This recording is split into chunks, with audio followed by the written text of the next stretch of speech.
All right, homework for today. How did the homework go? Took 5 minutes.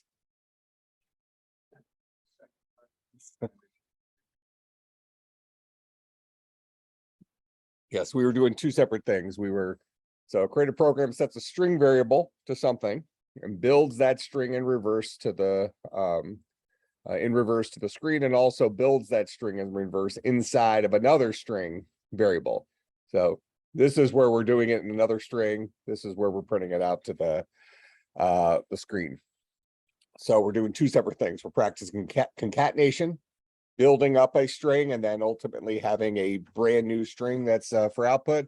And then we're also practicing our loop, where we're just showing the evidence of the thing going backwards. So let's look at this. So we'll go ahead and, is it lowercase s for string? We'll create a string s. We'll start that guy off at hello. All right, and then we want to create a loop that walks through that string in reverse, right? Okay, so at this point we had written loops that go forwards, but I've shown you all the parts of the loop, so this was where you needed to take that next step. So we'll do something like for int I is equal to, what's the last legal position in that string? -1.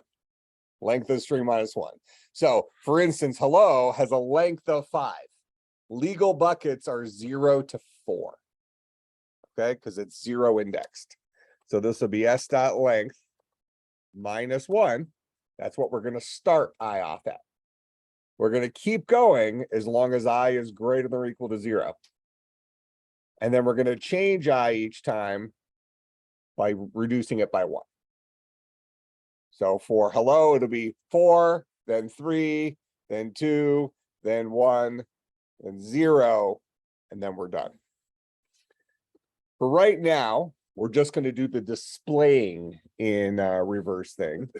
So I'll do cout s at bucket I.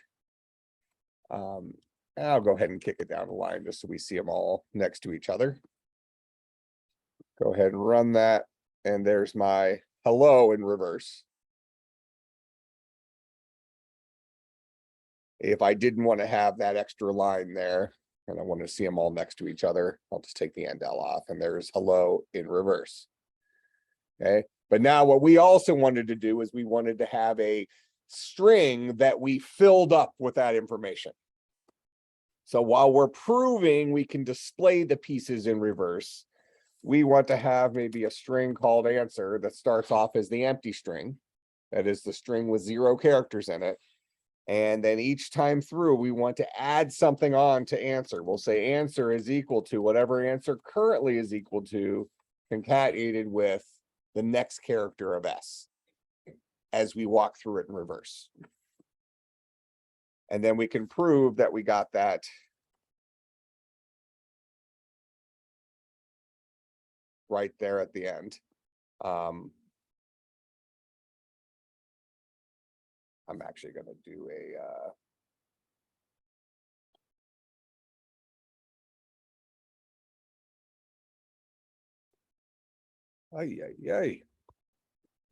\n there just to kick it down a line, since I'm not pressing enter at the end of this. So it's going to do hello in reverse, and I've never pressed enter. So this is my way of saying, go ahead and press enter before you show my answer. So we should have hello. Whoop, whoop, whoop. Cout.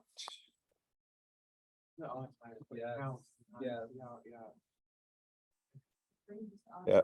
So there's the value stored inside of answer when all is said and done, which matches up our string that we've displayed in reverse. All right, that makes some sense.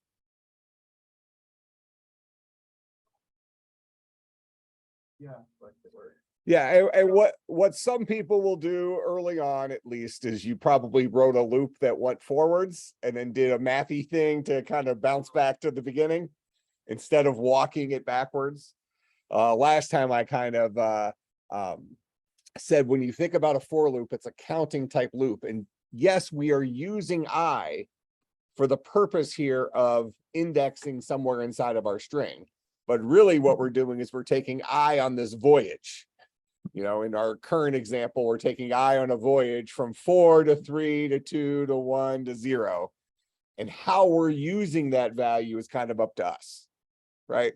So we didn't need to do any mathy stuff. You just had to ask yourself, well, if I have my string hello, what's the first thing I want to show? I want to show that character, which lives at bucket 4. What's the second thing I want to show? I want to show that character, which lives at bucket 3. Then that character, which lives at bucket 2, so on and so forth. So I need to count from 4 down to 0 in order to make that happen. All right, let me. The only thing I struggle with is the second. I kind of overthought the second structure. Let's. Like, what is that? Yeah. I think I did it. A little bit different than that. Go ahead. Here's for the for loop, the third part, we do I equal I minus 1. Do you first write it out that way, or just do the I minus minus? You could do I minus. I just haven't covered the I minus minus. We could talk about it today. It's actually a common thing to. How many of you think you know the plus plus and the minus minus thing? All right, let's see how many of you I can prove wrong. All right, so let's let's talk about that real quick, and then we'll go on to the next thing. All right, so I just put in Slack the solution we came up with. All right, any other questions on the homework there? We keep trucking.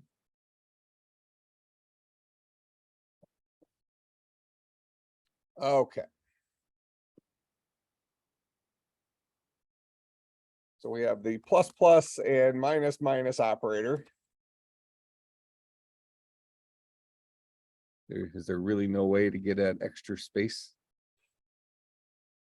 Engine. Man. All right.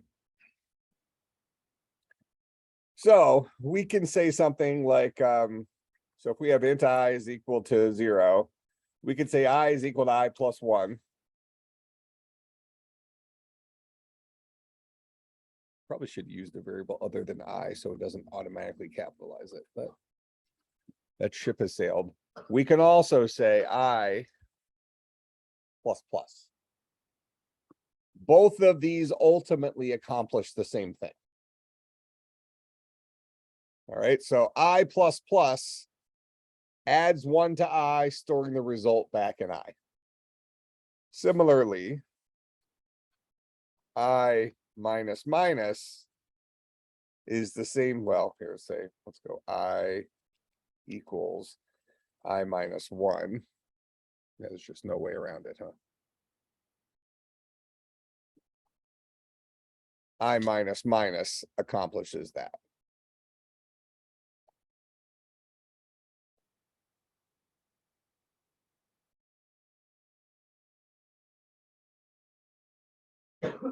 All right, so we have these operators. Now the thing is that what if I wanted to say I is equal to I plus 2? Well, some of you might want to say, well, I'll just do an extra plus plus on there. I plus plus plus plus. Why won't that work? There's a reason why it won't work, other than just, oh, well, I tried it, it doesn't work. This kind of comes down to, as before you write something, make an educated guess as to why you think it'll behave a certain way. Go ahead.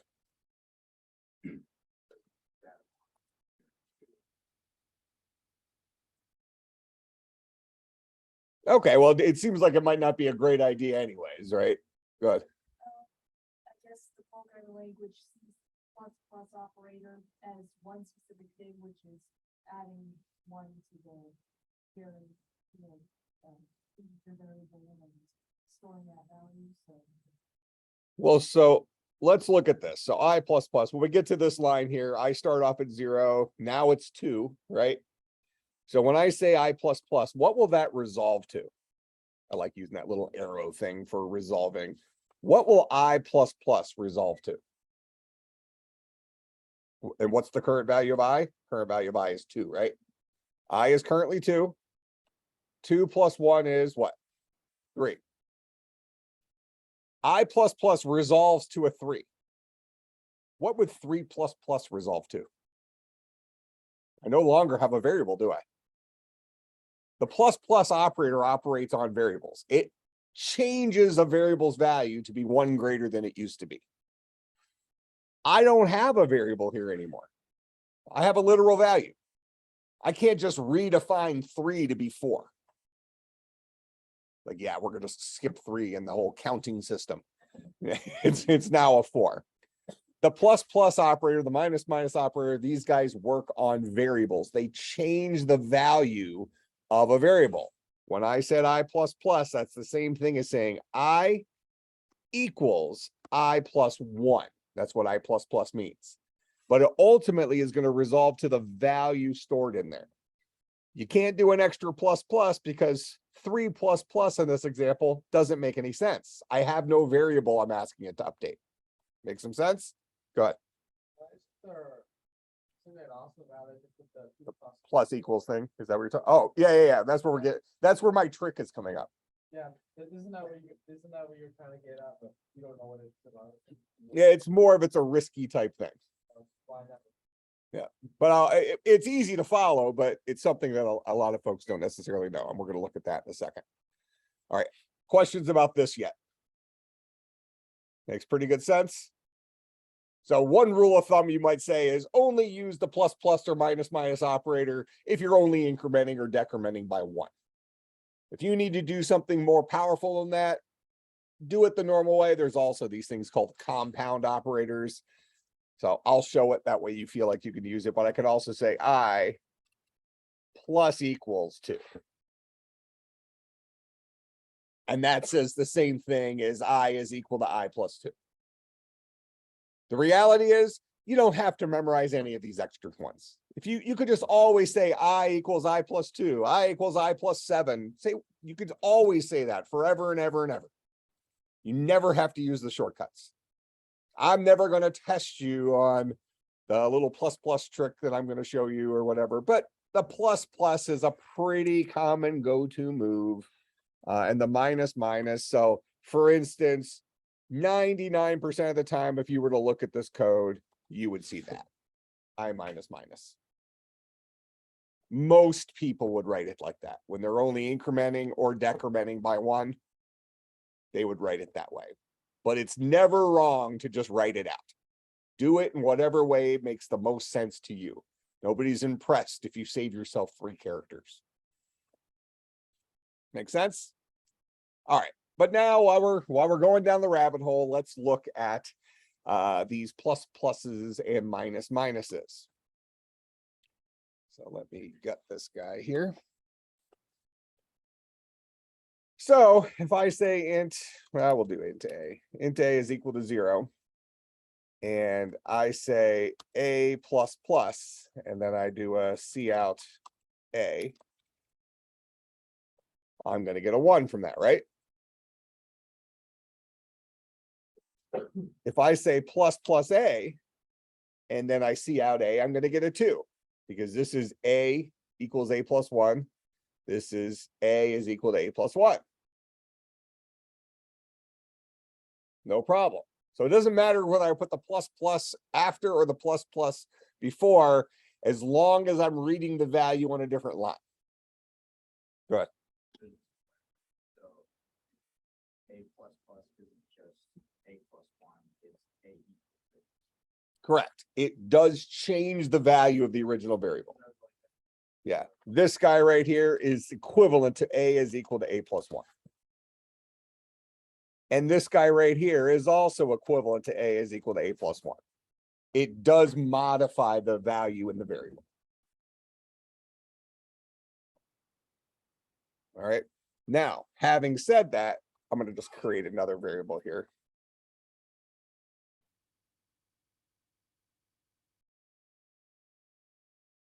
I'm going to comment out these couple lines because I'm going to do something else here. I'm going to say that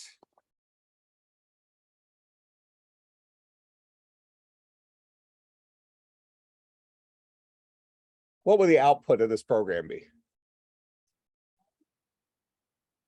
Okay, 2 1s. Two ones would make the most sense, right? Okay, but that's not what it's going to be. What's the output actually going to be? Does anybody know?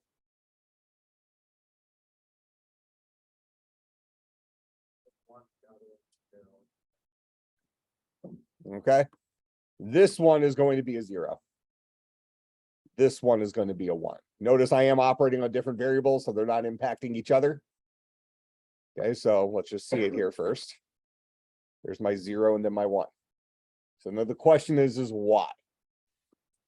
And I mentioned it, that it doesn't matter whether you put the plus plus after or the plus plus before, as long as you're doing this on separate lines. But now I'm trying to be fancy here and I'm modifying my variable at the same time as I'm using my variable. First of all, I would say never do this.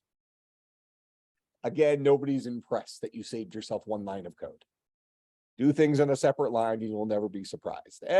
Once you have full confidence in how to use these and you find a situation that could be helpful, then feel free to do it. It's not wrong to do it, but don't try to just reduce the number of lines of your program because you think it's showing off.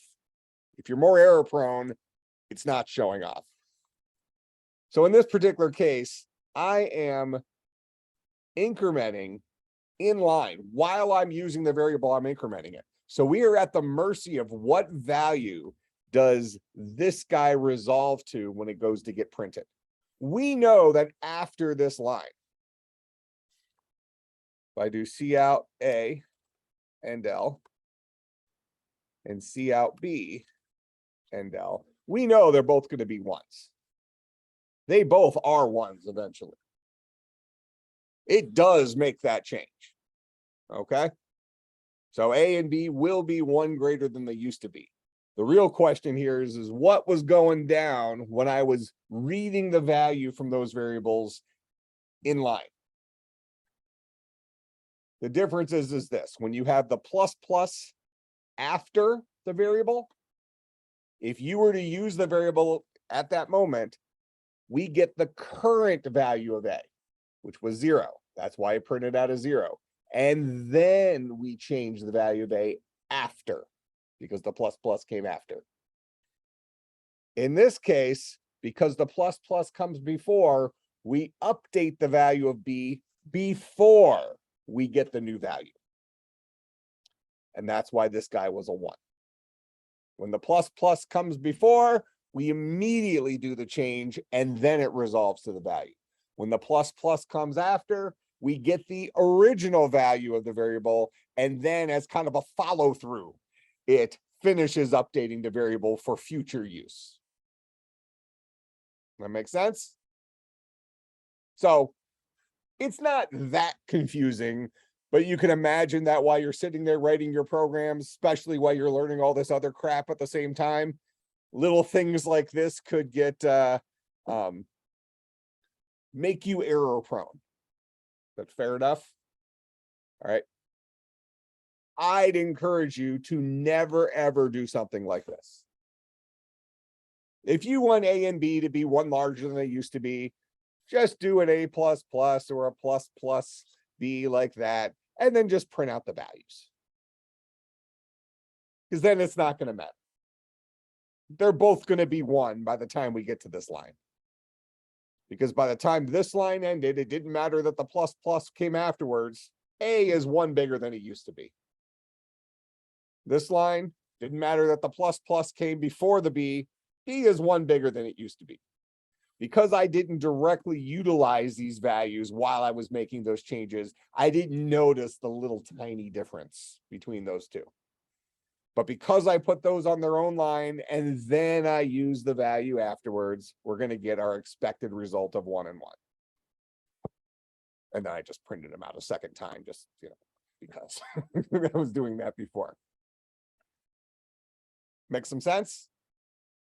All right. So I don't care which of those things you use. And same thing, if I do the minus dealy here, it just makes it 1 smaller than it was. So this would be negative 1s.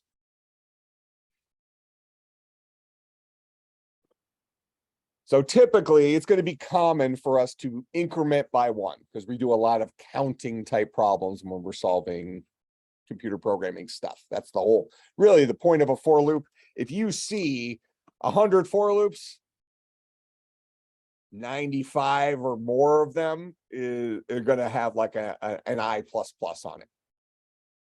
You'll have a minus sometimes, but usually it's changing by one is the kind of the go-to move. Every now and then we might jump by one, twos or threes or whatever if we're solving a very specific problem. But usually when we're using a for loop, it's I want to do something some number of times. That's kind of the punchline. All right. But we do have the ability, if I want to say a plus equals 4, for example, this is the same thing as saying a is equal to a plus 4. So now my a is a 4. So if you preferred that over saying a is equal to a plus 4, if this was that big of a deal to you, you could do that. But again, you never, ever, ever have to do that in your entire programming career. You might say that this is easier to read.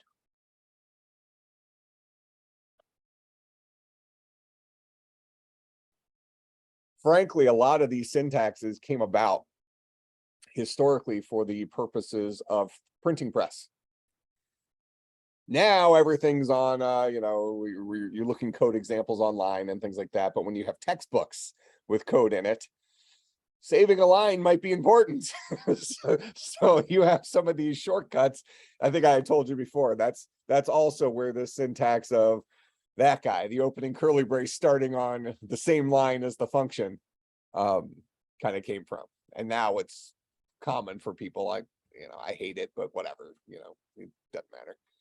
But yeah, so some of these things are just out of convenience for the printing press, which are less common today. But at the end of the day, I don't care how you write it. I promise you I can read it. Maybe don't put it all on one line, but I'll probably find it funny for 5 minutes. But if like the whole class got together and did that once, it might lead to some rage grading. Or heavy drinking. It could go either way in that scenario. I would find it funny, and my wife would be like, "Did you put him up to this?" All right. I always tell students, like on exams, if you don't know the answer to something, at least be entertaining. Right? So you get pictures of stuff, or you get these narratives. Like I've had students write me poems. It's usually worth a couple of points. I had a friend that he didn't know spaceships, like with the babies. Yeah. Don't do that. But Well, I mean, the point is that if you don't know the answer, you don't know the answer. Get a little clever out of it. Might get you a point. That point might make all the difference in the world later on. When I would have given you a 0 and I give you a 1 just for the chuckle, it's worth it. All right. Questions about any of those operators that we looked at? I will not test you on like the difference of those. I'm not going to give you some sort of quiz that goes through those. I expect you to know it, but if you never use it again, I don't think anybody's going to shoot you. Right? They're special. I usually call those types of things syntactic sugar. Okay. Now I will take off if you use emojis. That's crossing the line. All right. So now let's write our first, what we're going to consider to be a hard program. Because right now, even though these maybe have taken you some time because you're very inexperienced and prone to errors and all these other things, let's look at something that solves a real problem.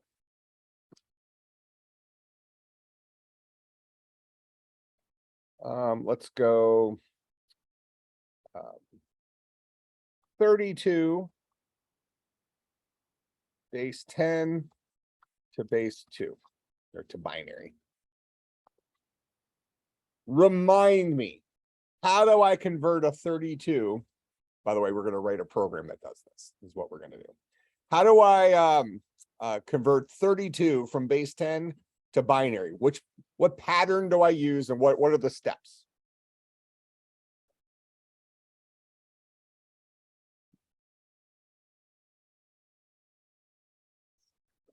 I have two patterns to choose from, right? I got the one pattern where I divide over and over again, keeping track of the remainder and keeping track of the quotient. And then I have the other pattern where I walk from one end. This is the ones place, the twos place, the fours, eights, blah, blah, blah. Okay, this is that first pattern, right? When I'm going from decimal to another base, I divide over and over by that other base, recording the remainder and keeping the quotient. Okay. Now, what we're trying to capture here as I write this is we're going to try to create a recipe so that we can hand this to grandma and say, okay, if as long as you can do these math problems, you can convert this number. Okay, so we're looking at like a little post-it note with a recipe on here. So we're going to start off by writing down the 32. I'm going to binary, which is base 2. So I'm going to be dividing by 2. 32 divided by 2 is what? 16. 16 times 2 is 32. So what's my remainder? 0. Okay. Am I done? How do I know I'm not done? This guy's not a 0 yet, right? So what do? I do the same thing again. So 16 divided by 2 is 8. 8 times 2 is 16 with a remainder of 0. Am I done now? Why not? Not a 0. 8 divided by 2. 4, remainder 0. Still not done because it's not 0. 4 divided by 2 is 2. Remainder 0.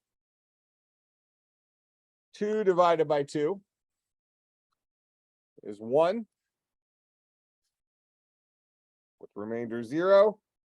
1 divided by 2 is 0. The remainder of 1. Yeah. Now I know I'm done. I'm done because I finally whittled my value down to a 0. Make sense? So if we were to write that recipe,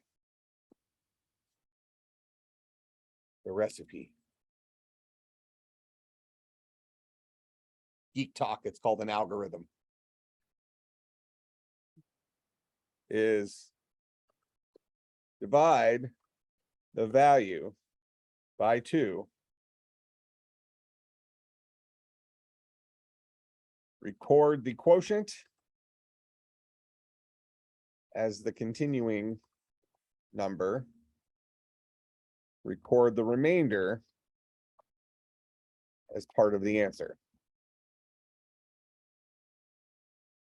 Continue until the quotient is 0.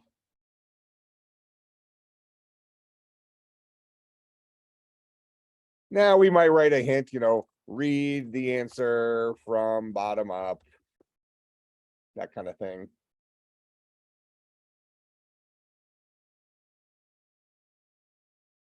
All right, so we have a recipe. We know what problem we're solving. Let's write the code that does this.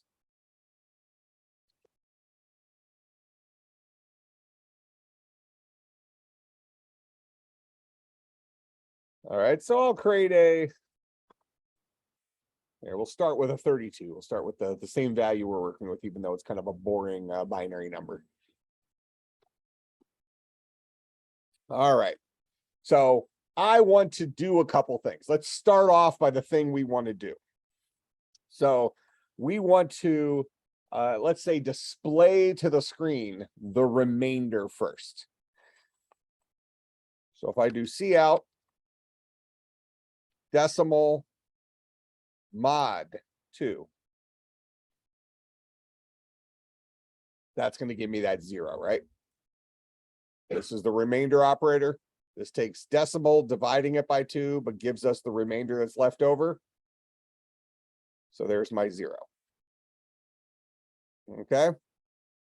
How do I then change decimal to be the new value after I've divided it by 2?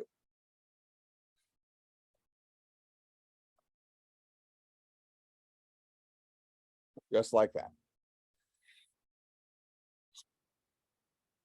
So now, if I were to print out decimal,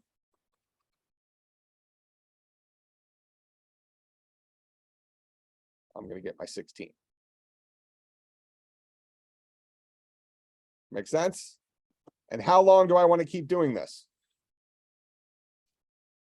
So while decimal is greater than 0,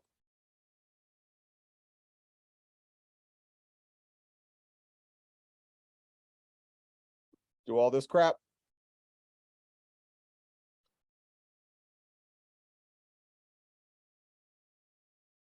Here, maybe I won't print out decimal each time.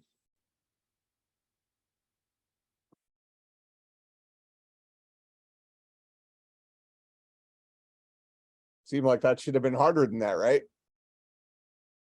What was the real challenge? And I mean, the code's simple, right? What was the real challenge?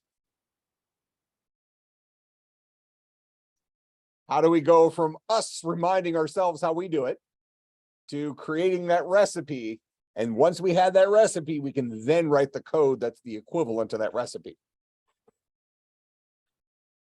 Now, if I want to ultimately build up my answer, so I can just spit it out in a single value rather than something like this, I'm going to build it in reverse. So I can do something like string answer, start that guy off as the empty string. And rather than output this, I'm going to say answer is equal to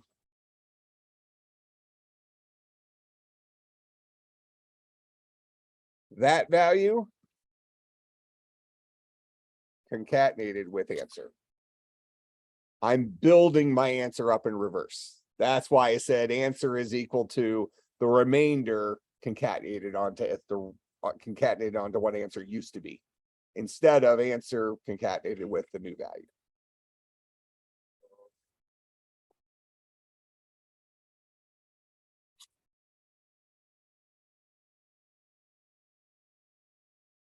Oh, it doesn't like me. It won't let me take a number and turn it into a. So I have to use one of the old. In Java, you'd be able to concatenate a number onto a string. In Python, you can't. So we'd need to convert this guy to a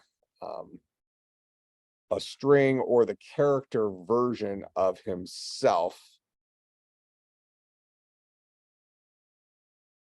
The only thing I know how to do that in C is the S or the D2S, decimal to string.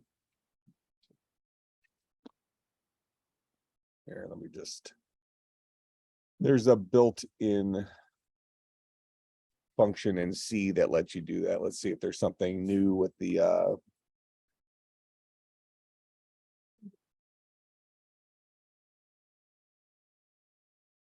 I think it's I to S is what the I to A.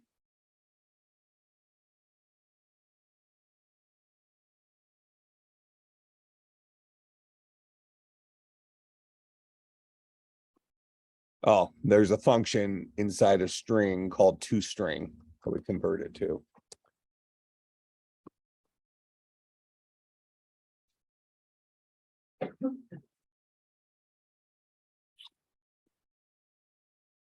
Looks like that's what that guy was. And it lives in the standard namespace.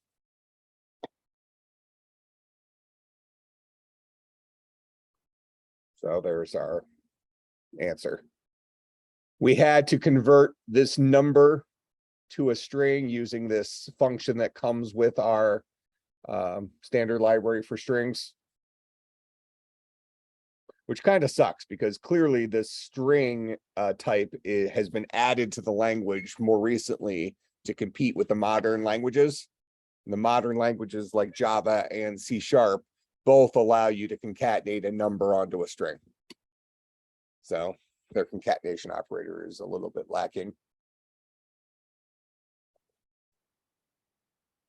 Go ahead. With string decimal, like that little section, if you just split some to, it would just reverse the answer. Yeah, so our answer will then be backwards compared to how we should read it. Yeah, because when we did this over here, we actually read our answer from bottom up to get the correct answer. So if I do this, which is kind of like maybe our usual go-to move for concatenation, answer equals answer concatenated with something new, it's going to build it backwards relative to how we want it.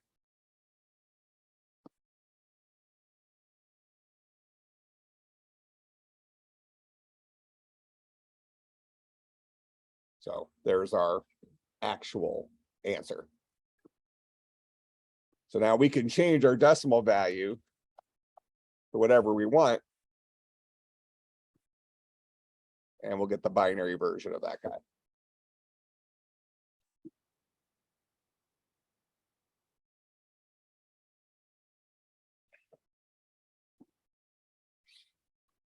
Make some sense?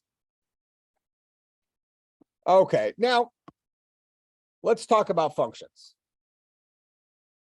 Sure, we've tested it, we've kind of prototyped our code now. We're like, you know what? This is kind of beneficial.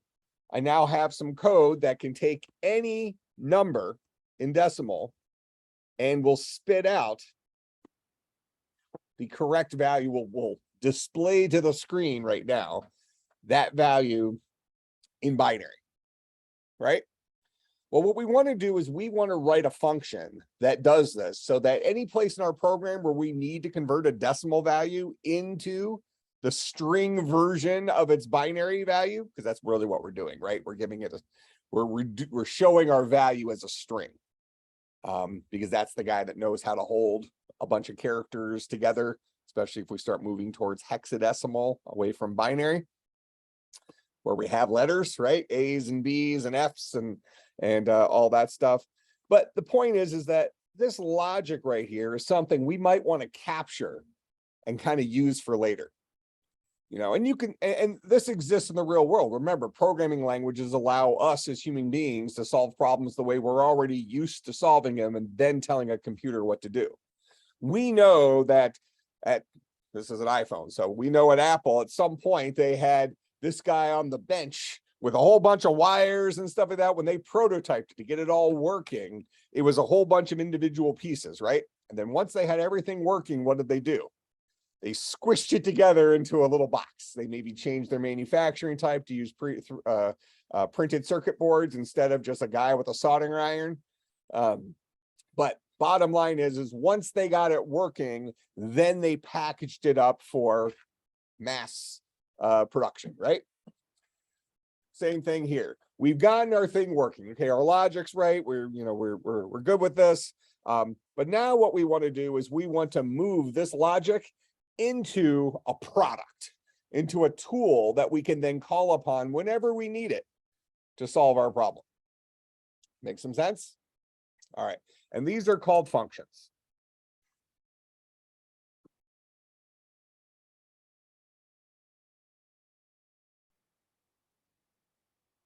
So I'm going to say function, and then I'm going to do a little thing, AKA procedure, subroutine. Let's put some dots after that. Depending on the vintage of your programming language, they may call these, methods or another thing. So depending on the vintage and the type of language, they might refer to these guys differently. For instance, object-oriented languages typically call these animals methods. If you're in an older language, for instance, an old teaching language was a language called Pascal. And the Pascal language had a difference between functions and procedures. It supported both of those guys. It supported a function and it supported a procedure.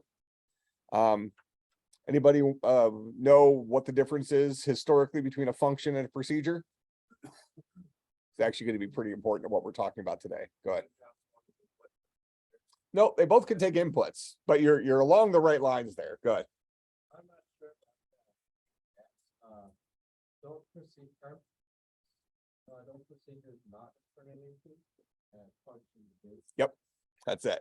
Historically, so Pascal, being a teaching language, really tried to drive that point home. And I'm going to be trying to drive this point home today because it's a super common mistake for inexperienced programmers to not know the difference between returning a value and displaying or using a value otherwise. Okay? If you have a function that ultimately does a bunch of stuff and then hands the value back and said, here's the answer, do with this whatever you want, but you asked me to get you the answer, here it is. In Pascal, that would be a function. It's a reusable chunk of code that returns a value. If instead it does a bunch of stuff, but then just prints it to the screen, but doesn't return anything, then it would be called a procedure. Modern languages don't make a designation between those, don't distinguish between those. Instead, they leave it to whatever the return type is for you to dictate whether the animal you're currently creating is going to return something or just going to do something. Okay.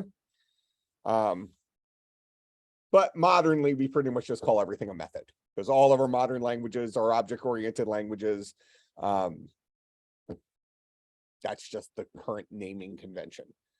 You'll hear me use, I probably won't use subroutine very often, but you'll hear me say function pretty often, or method, just interchangeably.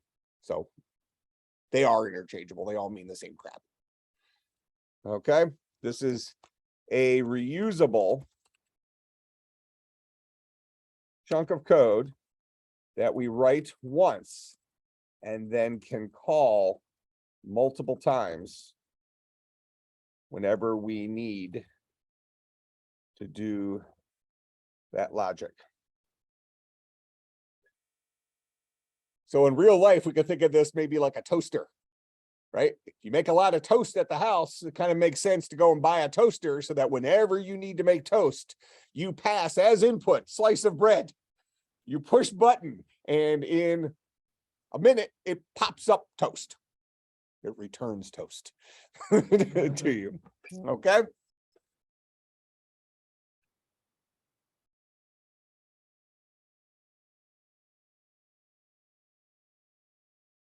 Kind of like a toaster for making toast. This would be a function that takes a piece of bread as a parameter and returns a piece of toast. So basically, what was previously to figure out how to turn a decimal number to a binary number with this function? Not yet. It's not written as a function yet. We're gonna stick it into a function. That person who made that toaster, at some point in time, they just had a whole bunch of stuff laying around on the stove saying, okay, well, I'm gonna cook this on one side, and what if I could cook it on both sides? You know, they had all these ideas, and finally, okay, I have a toaster. Then they shoved it up into a box and they sold it in bulk. I wonder who the inventor of the toaster is. How much money have they made? The toaster empire. Yeah, somebody is like my great grandfather invented toast. Or invented the toaster. Yeah. Net worth. Well, it was 1893, so I don't. Yeah, but he's been passed down. Or does this dude not make a patent? Apparently, it was a high of $1.5 billion. And today's money, that's quite a bit. Kind of like Nikola Tesla. The guy didn't patent any of his stuff. This guy dies a pauper. Well, I mean, now he's got fame and notoriety. I mean, Yeah, the guy at Hopper. yeah, but he changed the world. We use all that. We use that guy's inventions all over the place. The electricity we use today is Tesla's electricity, not Edison's. Yeah. Yeah, Edison was kind of a monster if you've seen any documentaries. Yeah, electrocuting elephants to prove how powerful his electricity was. And filming it. Oh yeah. Well, anything worth doing is worth doing right. That guy was famous. That elephant did kill like 10 people. That was the point. It's an elephant. You trap an elephant around a bunch of humans, it's gonna get freaked out. I guess it was supposed to be like a funny. Oh, yeah. You really can't blame the elephant for that. That's shock therapy. That's nice. to No, know. I bet you he didn't invent that. I bet you I think people have been doing that to each other for a while. Yeah. All right. Well, now that we've talked about electrocuting animals, yeah, we like to cover our bases here in computer science. Yeah. Bottom line is here, the toaster guy probably didn't profit as much as he could have off of his invention, but So it said at most he made 5 million in net worth. Converting that today, if they're doing like 20. Yeah. That's $75 million. sure.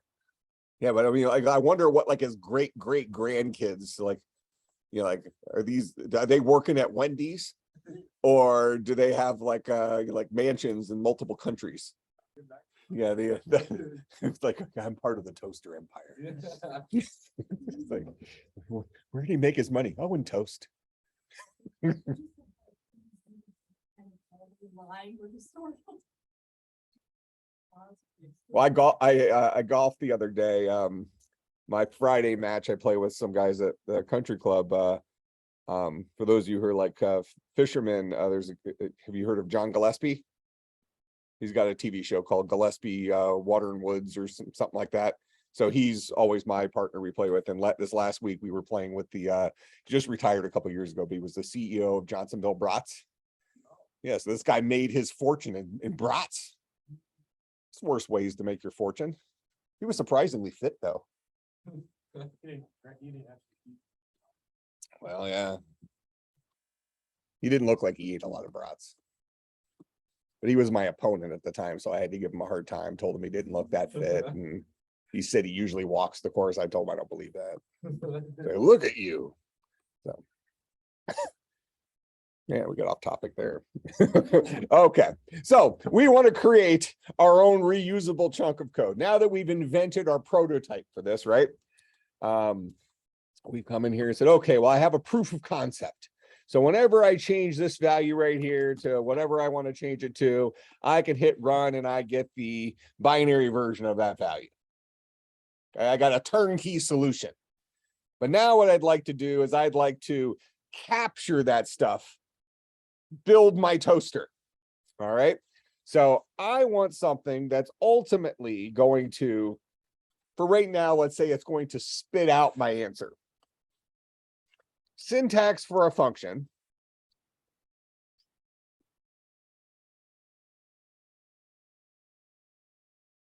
is return type followed by function name, open parenthesis, comma, the lim denim. Call this inputs or parameters. Opening curly brace, closing curly brace, stop.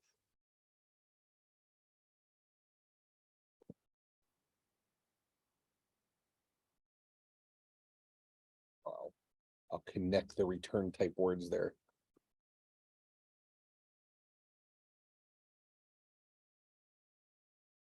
Return type is the value that will be returned by this function, or void if it will not return a value.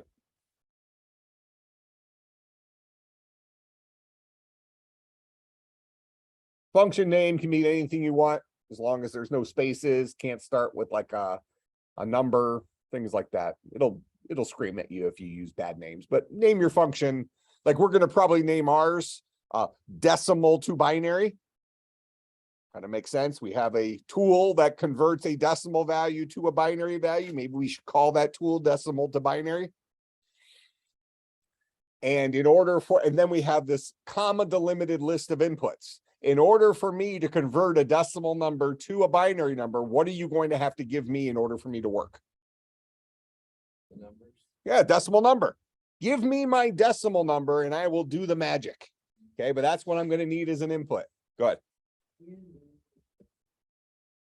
Yeah, when we deal with pointers, but that won't be for a little bit. Let me think if, well, when you talk about arrow functions, you're talking about memory addresses, pointers to stuff, right? Yeah, I don't know how much we'll get in 300. You'll use that a lot.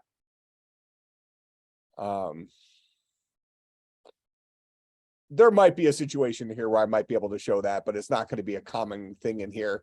Yeah, I mean, what the arrow syntax is for is if you have a pointer to a pointer. You can then use an arrow instead of the little asterisks to make the it's. I'll show you to you here. So like a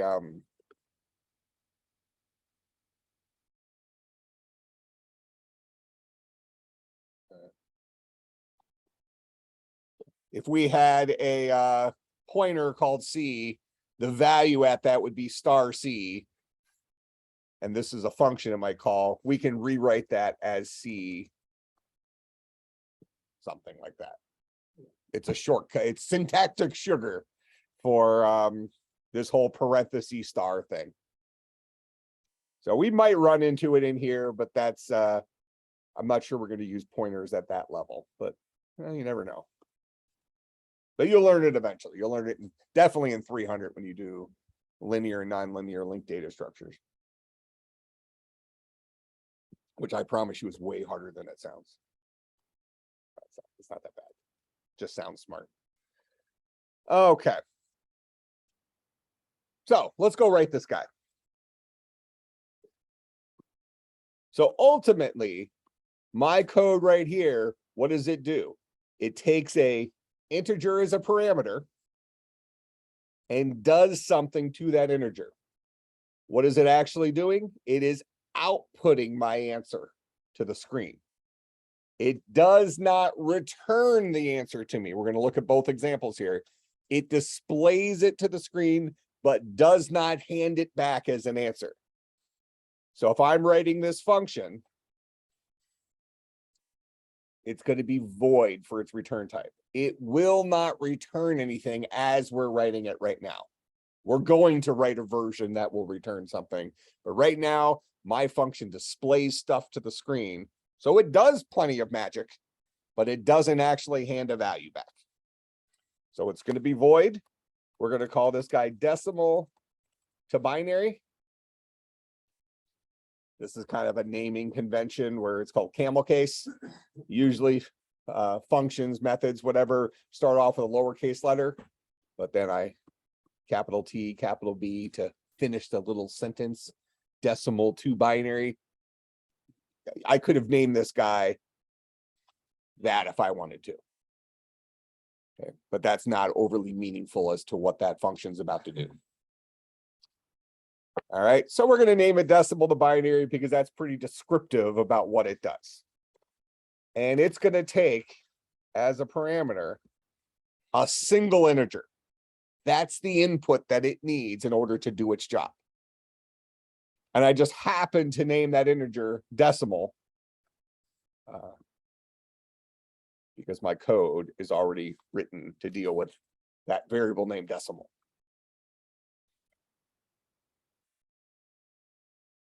There's my opening and closing parenthesis. There's my stuff. So this function here, decimal to binary, will take in an integer that I happen to have named decimal. That's what I'm expecting them to give me is the decimal number. Then I declare my empty string. I keep going as long as decimal is greater than 0. Each time I tack something on to answer, whittle down decimal. In the end, I display to the screen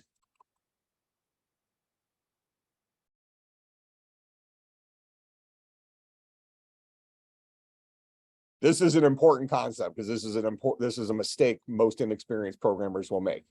There is a difference between displaying to the screen and returning a value.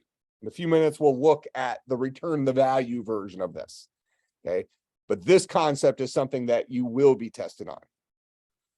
When you do your midterm exam, there's going to be questions like write a function that does X, Y, and Z and displays blah, blah, blah to the screen, or write a function that does A, B, and C and returns the result. You should be able to understand the difference between those two.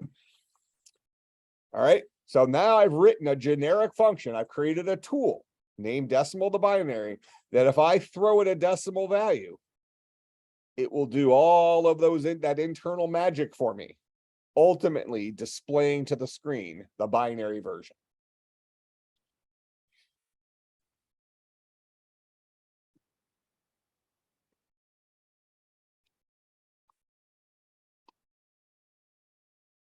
So now what I can do,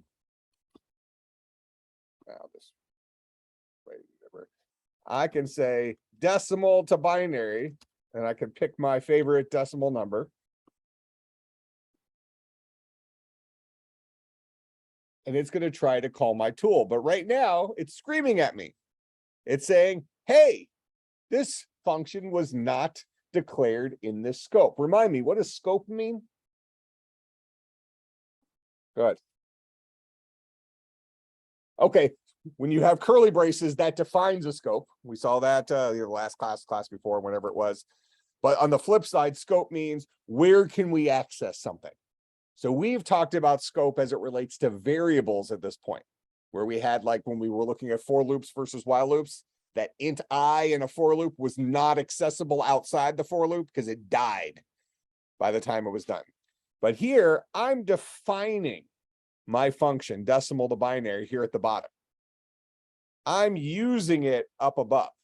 So as far as C++ is concerned, it's never heard of this guy.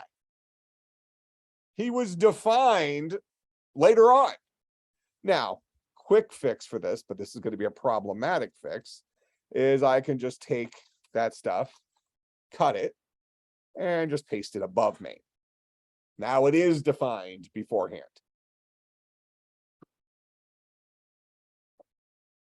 So now I get my answer. But this is going to be problematic, and I'll talk about that here in a second. But now that I have that tool, I can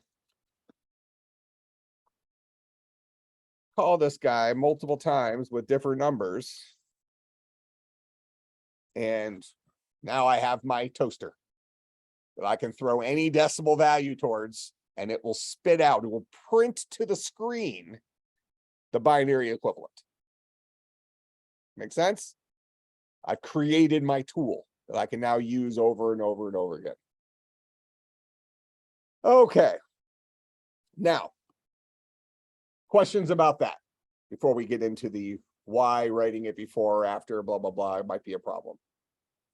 Do we understand the difference with pulling this stuff into a function and being able to reuse it versus having to change our variable each time with our code just sitting in main? Plus, we can use this in other parts of our program now too.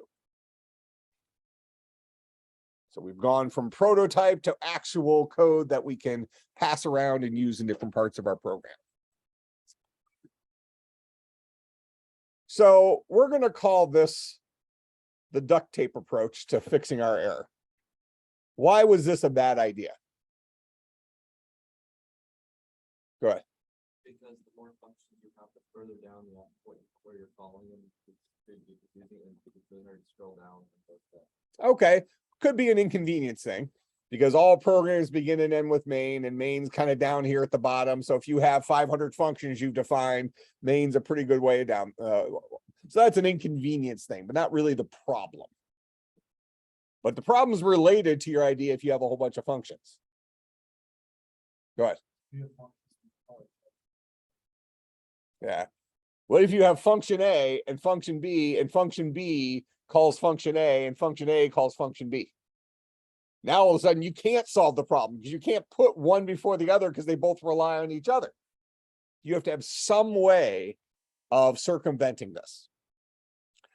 Now, what's interesting here is modern day languages. So again, we're seeing evidence. This is kind of why it's fun using this, even though this is kind of a halfway upgraded C++.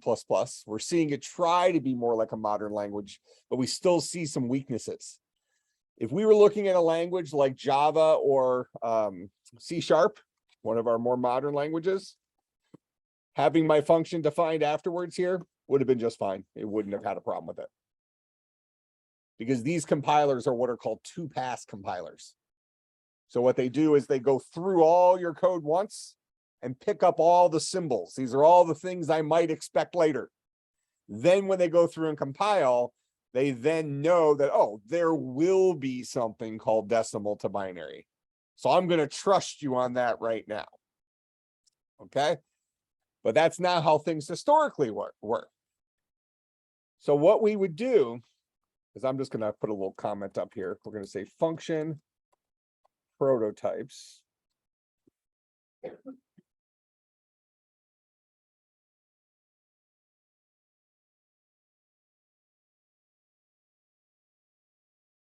So at the top here, what I'll do is I'll just write the header for my function. It does not have the body of the function in there. So this is okay. It solves our problem for what he mentioned, where if you have two functions that call each other, this function doesn't do anything yet. But we have let the compiler know, yo, there's gonna be a function that I'm going to define at some point that follows these rules. It's called decimal to binary. It takes a single integer as a parameter and it returns nothing. Trust me, it's gonna be defined later. But now that I've told you about it, you'll be cool with these 3 lines. Make sense? So this is called function prototyping. You will not need to do this in more modern languages. But this is, again, a reason why we use C++ in here, because this is something that has to have been taken, figured out. This problem had to be figured out in modern languages. So should be cool with this now that I've prototyped it, even though all the logic is defined down here. I've at least let the compiler know that this dude will exist and here's his rules. Returns nothing, named this, takes an int. Go ahead. I know you said the modern languages you wouldn't use it. Does it still get practiced to do it that way? Like, per se, you were working on something for a job, would you still define it that way using the modern languages? Or would you just like... Oh, no, in modern languages, you wouldn't prototype. In fact,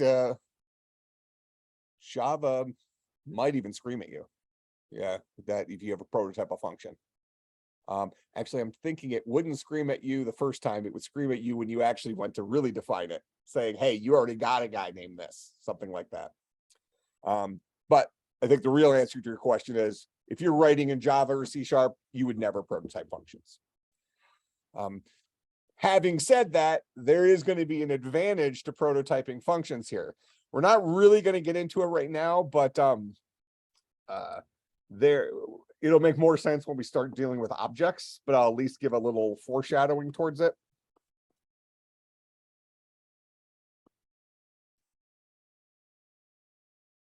If I have this big long program, let's just say this is 1,000 lines long, big program, okay? Right now, our whole world of programming, seeing as though we're beginning programmers, lives inside of one file, right? Yeah, we assume that somebody smart wrote this crap and that probably lives in another file somewhere, but we haven't seen it, so it doesn't mean much to us. But eventually we're going to have programs where we rely on code that we wrote in a separate file. But let's just assume for the moment that we have 1,000 lines of code here and there's 30 functions that we write later on. Even if we didn't have the problem of a function calling each other, let's assume that wasn't a problem, where we could have just defined all our functions up at the top. This is actually still preferred to have prototypes, because now you, at a glance, you can see the list of all your capabilities you've written into this program. Who cares about those details? Who cares about what's the details inside of this phone? As long as it works. So we can hide those details later on in our program. In fact, you'll see here that, yeah, this guy has it. I could actually minimize my functions here. So main maybe says that, but down here, I've just minimized the content here because that content's unimportant. Once I wrote it and got it working, I don't need to look at it again. If I need to look at it, I can hit the little arrow there and I can look at it. But otherwise, let's just keep it out of the way. A lot of modern IDEs have that ability, just for the sake of us writing code and not having to scroll through 4 million lines. All right. But I'd make the argument that having a list of all the things this guy can do right at the top is beneficial. What's interesting about that then is for those of you who have done some programming in C or C++ before, we have these things called header files. And header files are effectively a way for us to have this prototype. In fact, let me just show it to you. I'll create a new file. I'm going to call this guy my functions .h.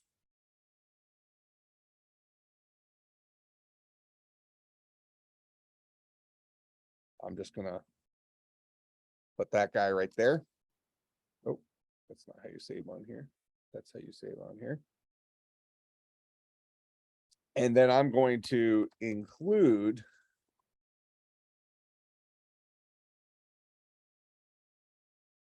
my functions.h there.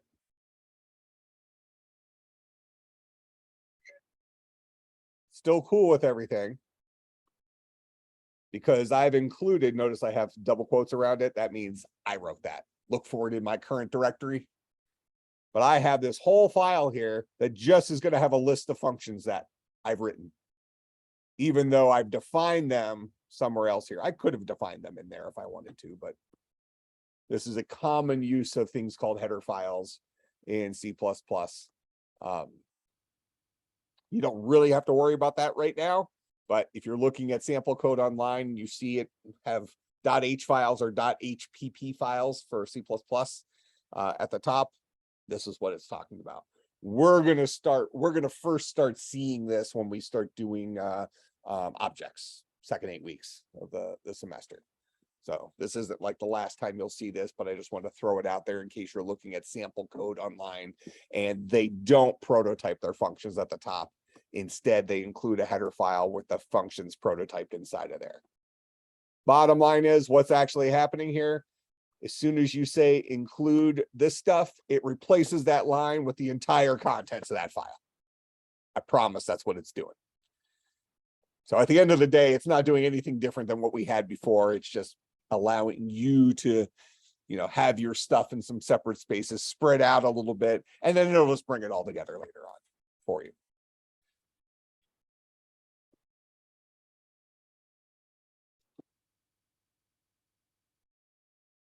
So could you put your entire function into that separate file? Yeah, you could. Yeah, you could have everything in there because like I said, it literally just dumps at the top. Although then you would reintroduce that problem when you had a function that relied on each other. So what you'd have to do then in your header file is you'd still prototype them at the top and then write them later on.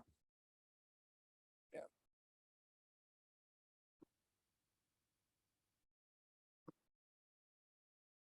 So at the end of the day, we're not actually solving a real problem. We're just it's almost like an organizational technique. It's giving us the ability to have our stuff spread out in some different files.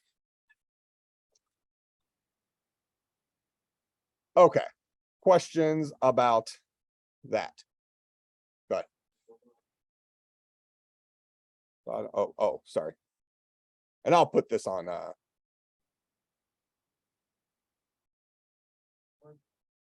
I'll put it on Slack probably. Actually, I'll put it on Blackboard. I'm going to give you an assignment here. So let me actually save this.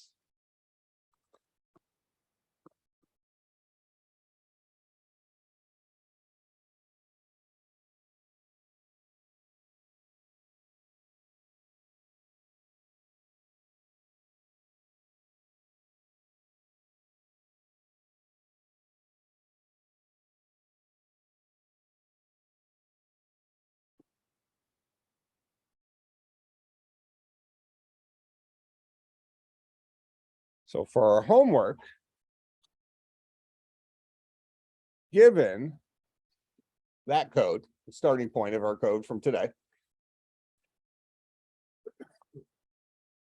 write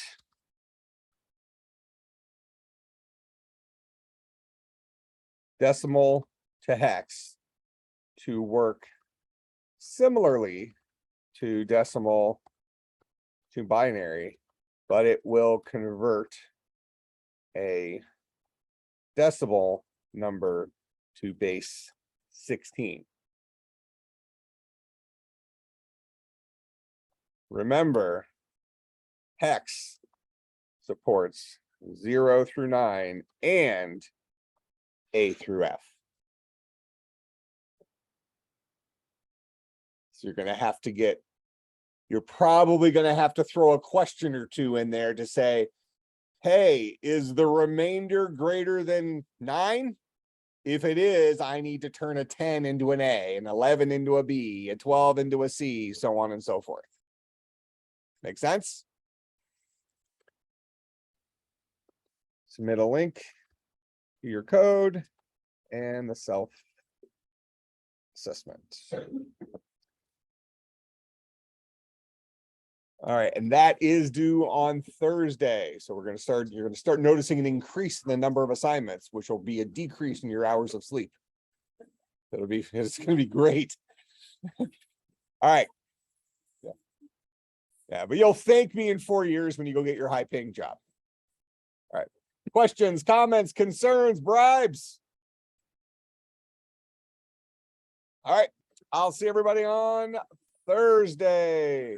We have another tech talk coming up soon. Is it next week? Next Thursday. So make sure next Thursday night, 6 p.m. you have your schedule clear. I think it's Aurora WDC coming into town.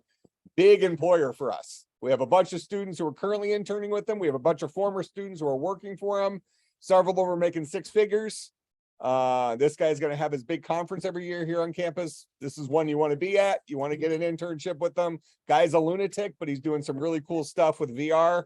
Yeah, cool stuff they work on. That could be right.